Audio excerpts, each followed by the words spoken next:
Yeah, yeah, yeah. Oh, yeah.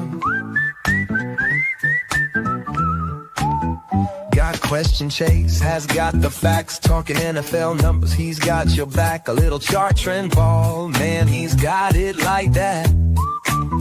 Chasing data by do champions.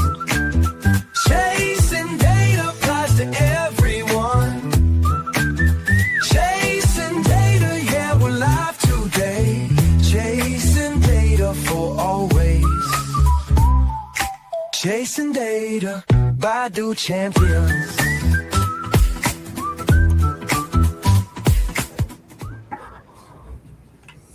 Well, what's up, and welcome to another off-season episode of Chasing Data.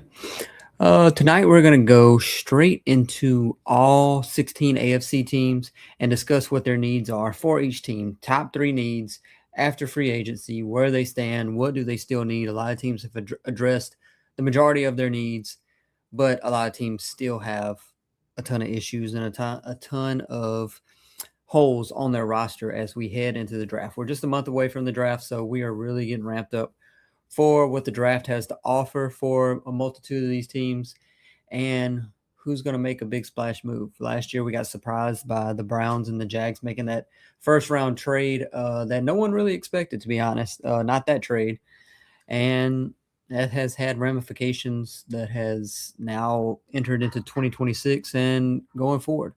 So, without further ado, let's go ahead and go straight to the first team. We are going to start with the New England Patriots. So hopefully everyone can see this on my screen here. Let's see. Yeah, there we go. Okay. All right. So starting with the Patriots, the yellow. Okay. So if you're unfamiliar with what we're looking at here with the depth chart, the yellowish orange, whatever color you want to make that, those are the free agency signings that they've made this year. You see on the offensive side of the ball, they go out and get arguably a wide receiver one, still don't really have a dominant wide receiver one. They get Romeo Doubs, who will probably play well in this offense. They did release Stephon Diggs. And on that offensive line, they get Elijah Vera Tucker. They moved Jared Wilson to center. And they stole a fullback from the Buffalo Bills in Reggie Gilliam. On the defensive side of the ball, they get an edge rusher in Draymond Jones from Baltimore. Kevin Byard, turnover machine defense in Chicago. They get a few more depth players, KJ Britt, Kendall Vildor from Tampa Bay, et cetera, et cetera. But when I look at this offense, where I still see holes is the first one to me is wide receiver. They still need a wide receiver one. You could argue that wide receiver one or edge are the two roster spots that need to be filled going into free agency. They signed Romeo Doubs, but still without a true wide receiver one for May and his deep ball. But they're still in the market for A.J. Brown. What will happen with that? I'm curious to see. But on the other side of that, on the defensive side, you have the edge that is still, yes, they go get Draymond Jones, but that doesn't prevent them from going even farther and doubling down in the draft, in my opinion.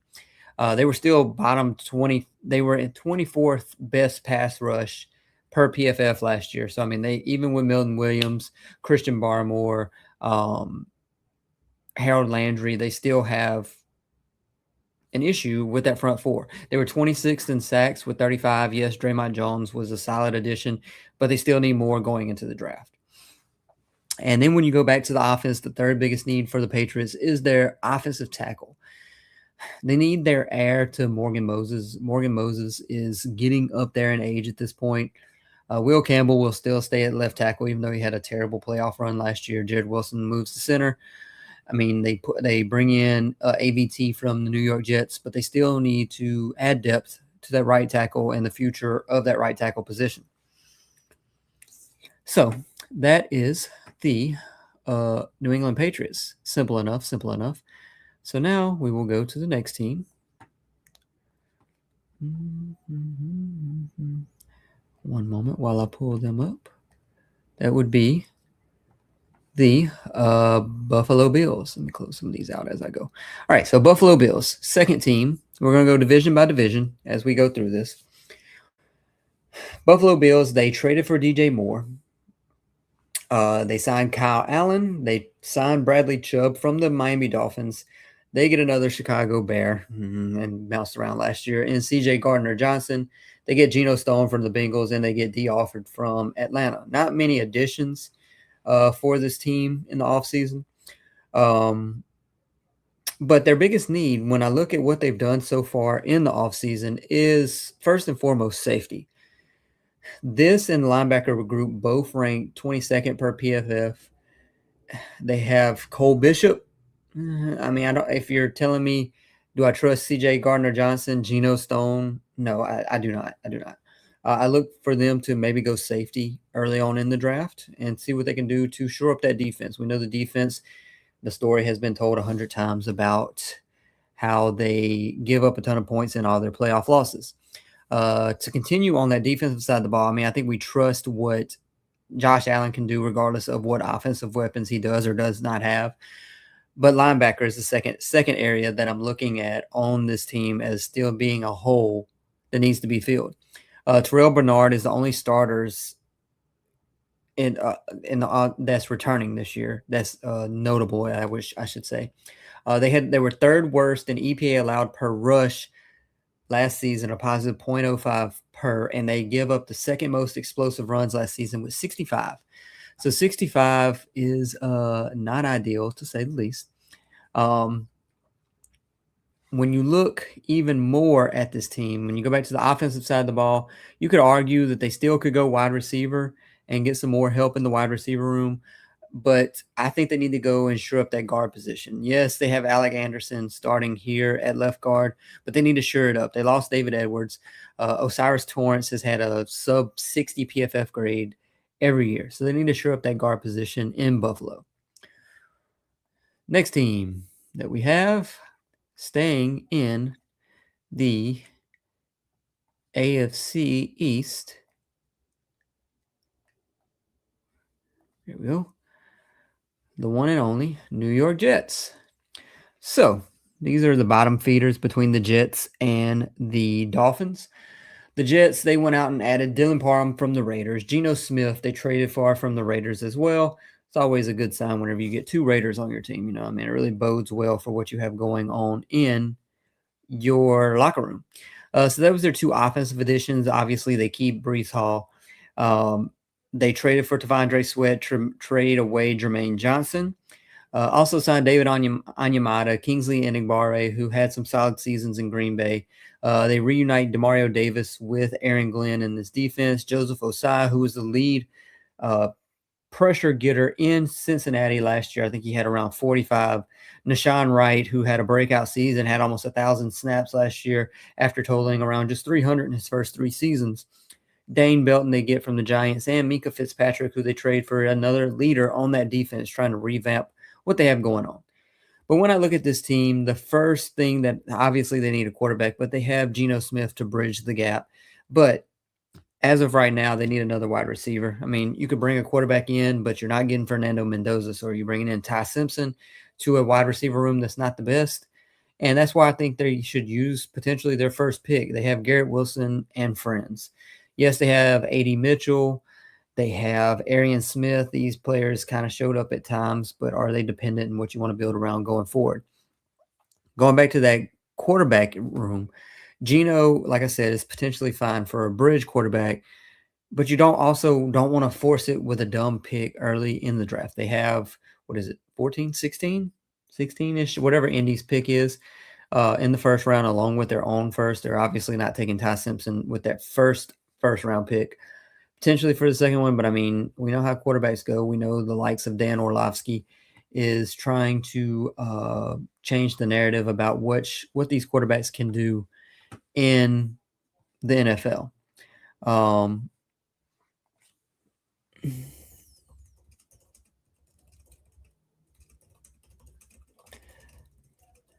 So wide receiver, quarterback are their two top needs, both on the offense. And then when you go to the defense, they still need edge help. They do have Will McDonald. Like I said, they signed Enagbare, they signed Joseph Osai, but that doesn't preclude them from taking an edge, even if it's with that first round pick. Honestly, they were 31st in sacks last year with 26 in the entire 2025 season. So they had a lot lot of room for improvement based on what they did in 2025. That's the Jets. Going to the last team of the AFC, not the last team of the AFC East, the last team of that division, I should say. Bring it up. There we go. We have the Miami Dolphins. So when you look at the Miami Dolphins, they have a ton of orange, yellow here. Our Devon Achan says, "Are you a Chargers, Viking, or Jags fan?" I'm a Ravens fan. Switch the shirts up every week, and tonight we were doing AFC, so I just randomly chose the Chargers. Appreciate you stopping by the way. So with the Dolphins, they have made a ton of signings and a lot of moves that truly confuse me. They signed Tutu Atwell. They signed Jalen Tolbert, Jamari Sawyer from the Chargers. They signed Malik Willis, who they gave a reasonable amount of money to. And that's where the confusion lies. Did Malik Willis know that he was getting into this environment to come in and your wide receiver one be Tutu Atwell or Jalen Herbert or Malik Washington? I mean, you could make your pick, and it doesn't bode well. Did he know that they were trading Jalen Waddle? I mean, I would think that he would want to go to a situation, especially getting a short contract, where he would want to have the opportunity to showcase his skill set and get a bigger payday in the next few years. Neither here nor there, but interesting to say the least. On the defensive side of the ball, they add Josh Uche from the Eagles, Ojabo from the Ravens, Baker from Tennessee, Lonnie Johnson from Las Vegas. I mean, none of these names are great names. They added way too many special teamers, in my opinion, but Jeff Hafley and friends, I guess, can choose what they want to do. With the needs that they have on this team, the first one is wide receiver, obviously, being that they got rid of Jalen Waddle for a first-round pick. Let's see. Let me find where I had that information. I don't know where it's at. Anyways, Jalen Waddle, like I said, traded away to the Denver Broncos. So they need a wide receiver. We just talked about why their wide receiver room is terrible, to say the least. Where is that at? I thought I had it where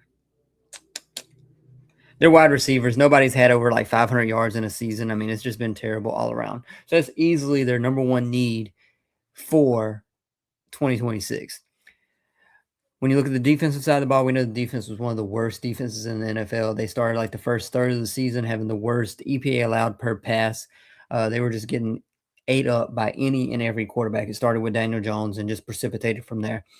Minka Fitzpatrick, Rasul Douglas are both gone. They were 8th worst versus the pass according to EPA allowed.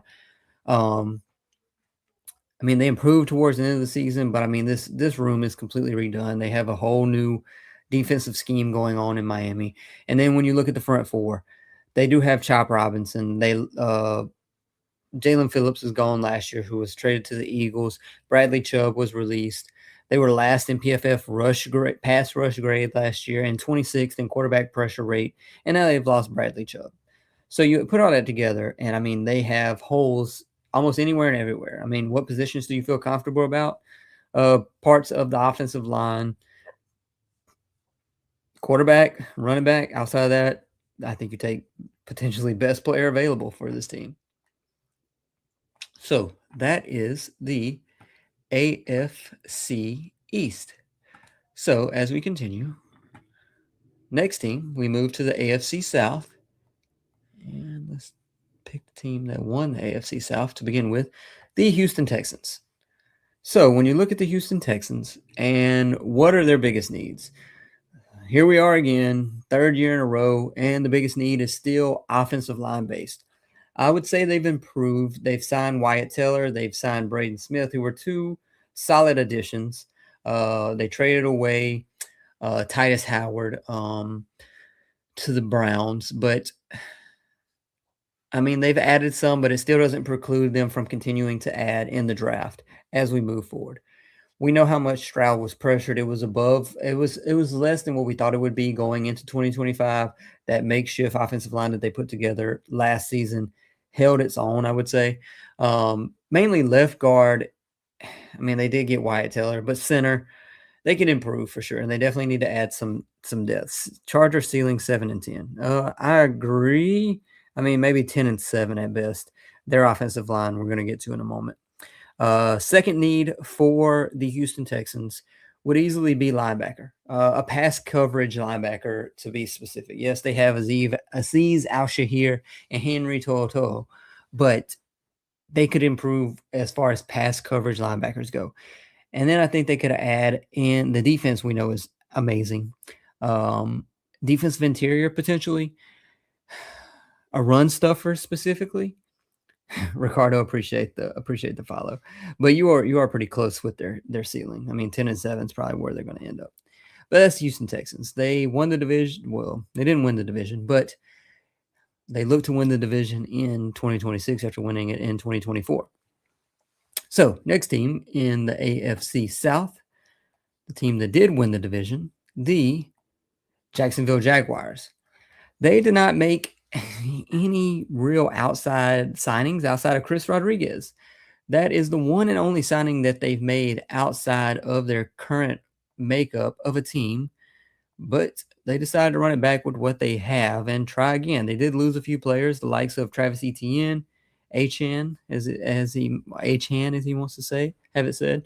With the Jags, though, what their three biggest needs are. First off, defensive line. Yes, they have Josh Hines Allen, but outside of him, no one had 200-plus pass rush snaps and a 65 or higher grade. Travon Walker took a step back last year. I still think they could add with that defensive front four. What was I about to? Oh, yeah. So, linebacker, second biggest need for this team. They lose Devin Lloyd. They still have Oluokun in there, who is a tackling machine. So they need that linebacker to help fill the hole made by Devin Lloyd leaving this roster. And then when you look at the offensive side of the ball, the interior offensive line is the third biggest need for the Jags, in my opinion. They were bottom half in the league in quarterback pressure rate allowed and sacks taken. So they could improve there to keep Trevor Lawrence upright. He gets a little frisky whenever he has to escape the pocket. He does run well, but they could improve that interior offensive line. So next team, keeping with the AFC South, the Indianapolis Colts. You see that they added Nick Westbrook-Akina from the Miami Dolphins, who had a good year 2 years ago with the Titans. Speaking of the Titans, they add Arden Key on that front four. Akeem Davis-Gaither from the Cardinals. No one else. Cam Taylor-Britt was a good addition that they made. They are trying to run it back, too. They did trade away Michael Pittman. But when I look at this team, the biggest need for me starts on the defense with the linebacker position. No one on this linebacker group has more than 250 career snaps outside of Akeem Davis-Gaither. They were 30th in PFF grade last year amongst all linebacker groups, and they have no first-round pick. So this is all going on the fact that they are starting with their second rounder. Next biggest hole is safety. They let Nick Cross walk in free agency, who took up 1,100 snaps in that secondary. So they have to replace that. They do have Cam Bynum. They bring in Wanya Thomas. I mean, if you're bringing in a defensive player from the Dallas Cowboys, it probably doesn't bode well regardless of your system. And the third biggest need is wide receiver, because Alec Pierce is the only player that's returning that had 600 or more receiving yards in 2025. We'll see what they can do without Daniel Jones. I don't know. They're saying he may be back for the beginning of the season. Training camp potentially, I think I read. Last team in the AFC South, the Tennessee Titans. When you look at the Tennessee Titans, they went out and spent a lot of money, but did they make a lot of changes? You see a lot of orangish, yellow, brown, gold. Wan'Dale Robinson was a big name that they added on the offense. Potentially wide receiver one, even though he's not your typical wide receiver one. Austin Schlottman is the new center after they let Lloyd Cushenberry walk. Cordell Volson comes over after being out all of 2025. Daniel Bellinger and Kylan Granson are brought into that tight end room that needed some help. Mitch Trubisky's brought in to back up Cam Ward. And then on the defensive side of the ball, they traded for Jermaine Johnson. They get John Franklin Myers, which was a very underrated addition in my opinion. Solomon Thomas, Jordan Elliott, Mohamed Diabate from Cleveland, Alante Taylor and Cordell Flott. They double dip with the cornerbacks. Josh Williams as well from the Kansas City Chiefs. So you put all that together, and this team could improve from where they were in 2025. The interior offensive line is still the biggest need for me. Schlottman is center, but he's about to be 31 years old, so he's not necessarily your center of the future. Right guard is Volson, who missed, like I said, all of last season, and they need some depth here and build for the future. We know how much Cam Ward was running for his life in 2025, leading to 56 sacks allowed for the season last year. Second biggest need for the Titans is edge. Yes, they have Jermaine Johnson. Yes, they have Jacob Martin. Yes, they have the second year Oladejo, second rounder. But all three of them had sub 65 grades as far as PFF goes. So I think, and that's where the big debate has come. Are they going to go wide receiver or edge with that first round pick? They will have options to choose from for sure. But that's why wide receiver is also a need for them. We want to see what Cam Ward can do. I think you want to see if he's your franchise quarterback going forward. We know last year was kind of a write-off for the Tennessee Titans and Cam Ward's development, but he did not get any help from his wide receiver group. Yes, they signed Wan'Dale Robinson, but they still could have had more. You're going to have the likes of Cornell Tate. I mean, could you trade back and get maybe Jordan Tyson, Malachi Lemon, maybe? I don't know. You have your pick of wide receivers. Last year, their leading receiver was Chigakonkwo with 560 yards, who is now gone. Io Manor was second with 515, and you have 423, 357, 350. This is absolutely terrible for a wide receiver group. So interesting to see what they do with that first round pick in Tennessee. Moving on to the AFC West, we start with the Denver Broncos. Denver Broncos didn't make many additions, and the fans were getting kind of worked up about it, but they did make a big splash move at the end of free agency, trading for Jalen Waddle, getting rid of that first round pick and a few day 3 picks, round 3 and 4. So with that being done, they really didn't sign anyone else. Tyson Anderson from Cincinnati may not even see the field, honestly, for this team. Their biggest needs for the Broncos is still tight end. Evan Ingram did not play as well as we thought he would coming into this offense. Their tight ends last year were last in receiving yards out of all tight ends in the NFL. They had a tight end group where none of them had over a 60 PFF grade. Continuing along that line, we go to the defensive side of the ball. They drafted Jahdae Barron, but they still need someone to replace Riley Moss, who was 64th in PFF grades amongst DBs. He got picked on a lot because, I mean, they're just going to go away from PS2, and Riley Moss, we saw flag after flag after flag. Third biggest need is to replace the loss of John Franklin Myers, who went to the Tennessee Titans, who we just talked about. So they need to replenish that defensive interior for the Denver Broncos. Going to the second team in the AFC West, we have the Los Angeles Chargers. Los Angeles Chargers, like I said, I was going to speak about. They did sign the likes of Tyler Biadasz and Cole Strange for that offensive line. They do bring in Keaton Mitchell, who can't block anything, but is great in the pass game. Good runner as well. Charlie Kolar from Baltimore also joins the fold. Alec Ingold, fullback from Miami.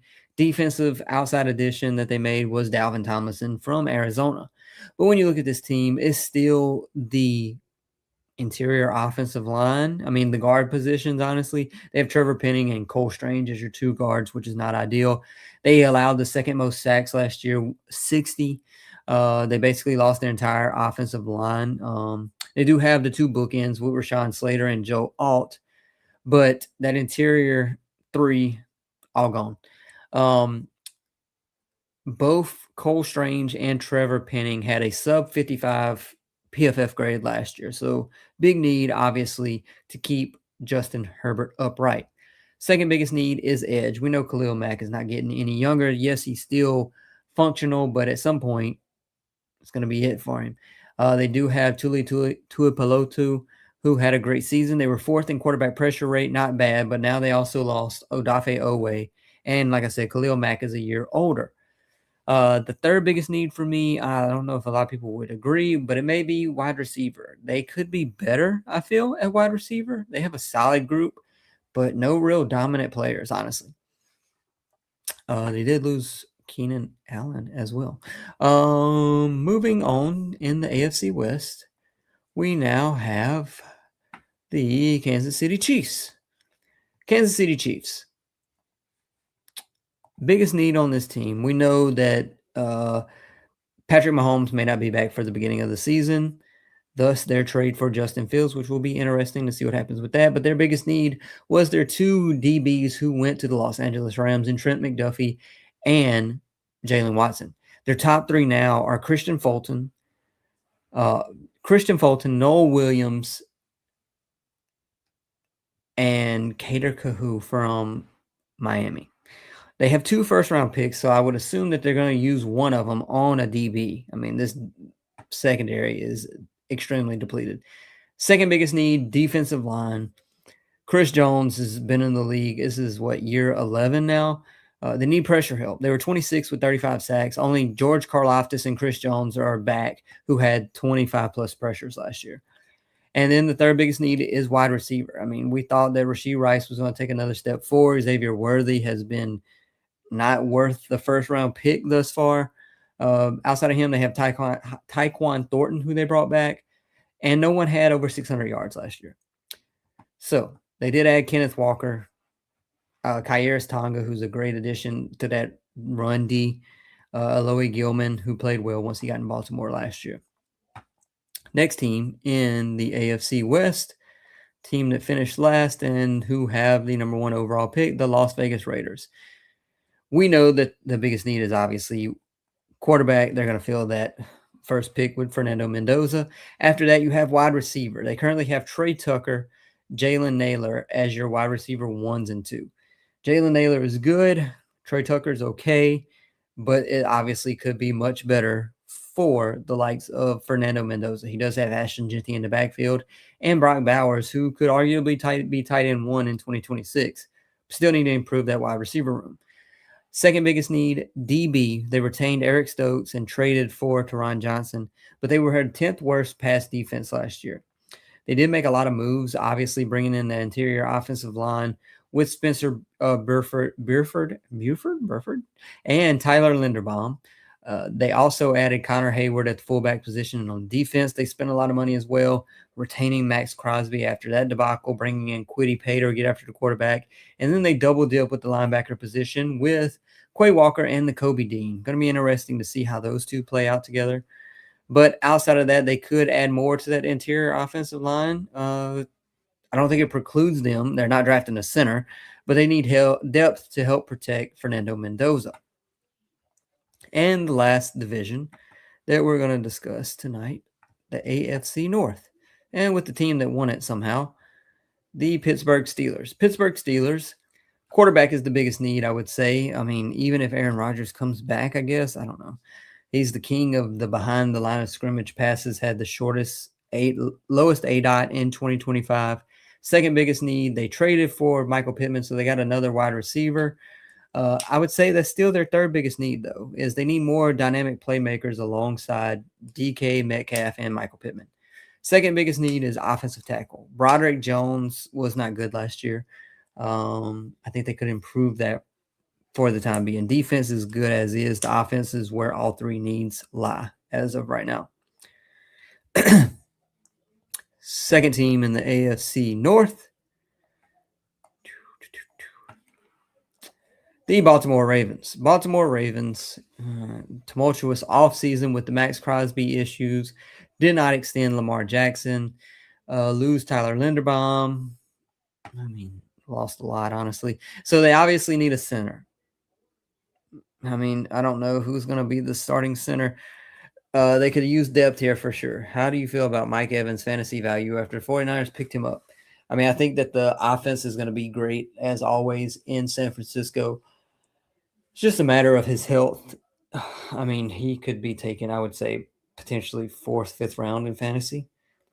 He's probably wide receiver 1 right now in that offense. The only thing that scares me is the injuries and the fact that they spread the ball out so well. Second biggest need for Baltimore, wide receivers. Zay and Mark Andrews are the only ones on the roster who had more than 300 receiving yards in 2025. I mean, they've swung and missed so many times with the wide receiver position. And then when you look at edge, they did sign Trey Hendrickson, but he's a designated pass rusher. Mike Green did not pan out. So where do they go from here? Odafe Owe wasn't great while he was there. They were 28th in sacks with 30. They still need to add there. Last two teams. Cincinnati Bengals are next. And the Bengals. Let's see. Here we go. Cincinnati Bengals. The offense is back. Basically, the entire offense. The defense was greatly improved in the second half of the season, but they could use. They added. Let me go back. Who they added first? They added a run stuffer in Jonathan Allen from Minnesota. Boye Mafe, who didn't play a lot of snaps in Seattle. They also bring in Brian Cook, who was very underrated in KC. Biggest need for me, linebacker. They were last in PFF grades in 2025. They currently have Demetrius Knight and Barrett Carter, who are not two household names by any means in Cincinnati.